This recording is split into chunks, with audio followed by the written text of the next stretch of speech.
ईश्वर की योजना। एक बार की बात है, गांव में एक आदमी रहता था जो बहुत आलसी था और काम करना पसंद नहीं करता था। इसीलिए वह हमेशा खुद को खिलाने के लिए सबसे आसान तरीका खोजता था। एक दिन उसने एक फल का खेत ढूंढा। उसने कुछ फल चुराने का फैसला किया, लेकिन जैसे ही वह पेड़ पर चढ़ा, खेत के मालिक ने उसे देख लिया। उसे पकड़ने के लिए उसकी ओर दौड़ा। मालिक को देखकर वह डर गया और जंगल की ओर भाग गया। छुपने के लिए जंगल के अंदर चला गया। कुछ समय बीतने के बाद वह गांव की ओर चलने लगा।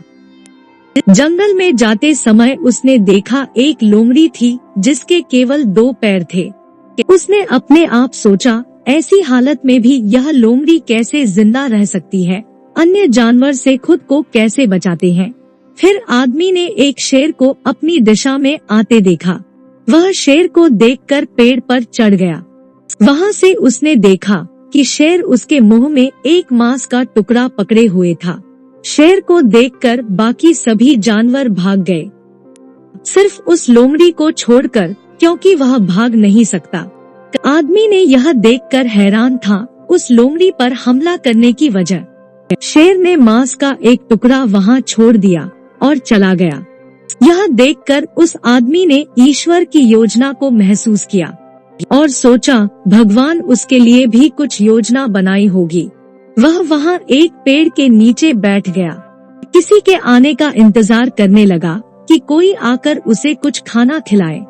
लेकिन 2 दिन बीत चुके हैं और वह अभी भी कुछ खाए बिना बैठे हैं। अंत में वह भूख को सहन नहीं कर सका और उस स्थान से उठकर वापस गांव जाने लगा। वापस जाने के दौरान उसकी मुलाकात एक साधु से हुई। उसने अपनी मन की हर बात उसे बता दी। उन्होंने सवाल किया, ईश्वर लोमड़ी के प्रति इतना दयालु और मेरे लिए इतना क्रूर क्यों था? साधु ने उसे कुछ भोजन और पानी दिया, फिर मुस्कुराया और कहा, यह सच है कि भगवान के पास सभी के लिए योजना है। आप भगवान की योजना का एक हिस्सा है, लेकिन बेटा तुमने गलत तरीका से लिया। भगवान नहीं चाहता था कि आप लोमड़ी की तरह रहे, वह चाहता था कि आप शेर की तरह करें।